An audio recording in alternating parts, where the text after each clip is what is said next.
sense. Yeah. What if a student gets too excited from reinforcement? Yeah.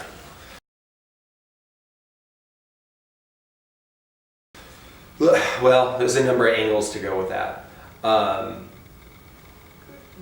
guess the easiest answer is if the reinforcer generates too much excitement and too much excitement translates into like hyper disruptive behavior, you could make the decision just to not use that reinforcer. Okay. However, I'm conflicted when it comes to that because I like really, really powerful reinforcers because it generates a lot of motivation. Right.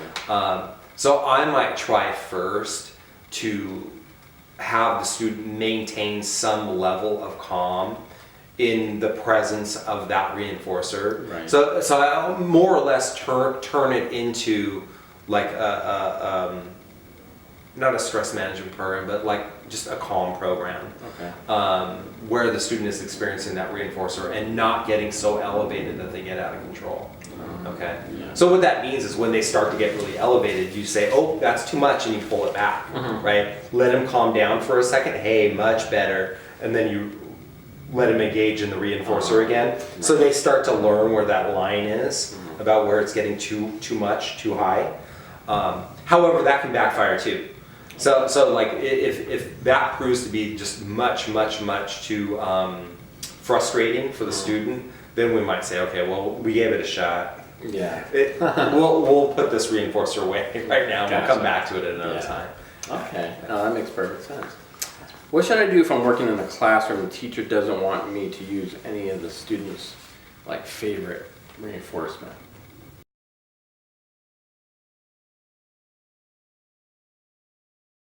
It's a pretty complex question.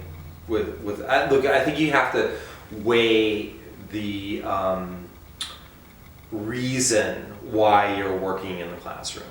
And look, I think primarily what we're trying to do when we work in a classroom, as opposed to pulling a kid out of the class, is to get the teacher on board and get her to not only, or him, to watch what you're doing, Yeah. but also potentially to model what you're doing, right? There's a training aspect to being able to work in the classroom.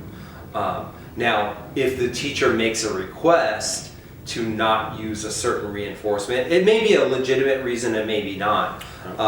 But if we are trying to establish a connection with the teacher and try to get them on board and get them open to what we're trying to say, denying them a request like that could potentially make it a more oppositional interaction where we're going to get less buy-in. Yeah. Right? Yeah. So, but here's the balance. Here's the tough thing is that if it's the student's favorite reinforcement and you're not going to use it, now you're kind of behind the 8 ball in terms of reinforcement and not having powerful stuff. So is the therapy going to suffer? Right. Because you're not using the most powerful reinforcement. Yeah. Okay. So look, I think it boils down to can you manufacture a successful session without having to use that reinforcer that they asked you not to use? Okay. Okay. And if that's the case, I think that's probably a good road to go down. Okay, because you're granting them a request, and that's just gonna let them know that you respect them. It's their classroom. You know, you're trying to honor a request, and that's helpful in relationship building. However, there may be a situation where you don't have a lot of good reinforcement, and it's just one of those kids that's really tough to find reinforcement for. It took you a month just to get the amount of reinforcement that you have now, and you're just barely squeaking by with that reinforcement. Then you may have to have a discussion with the teacher. But it should be in a very positive way. It should be like, oh, look, I understand why you are asking not to use this reinforcer. I understand it has potential problems that revolve around it. It's maybe distracting for the other students, and I get that. But in order for my session to be successful, I really don't have many other options.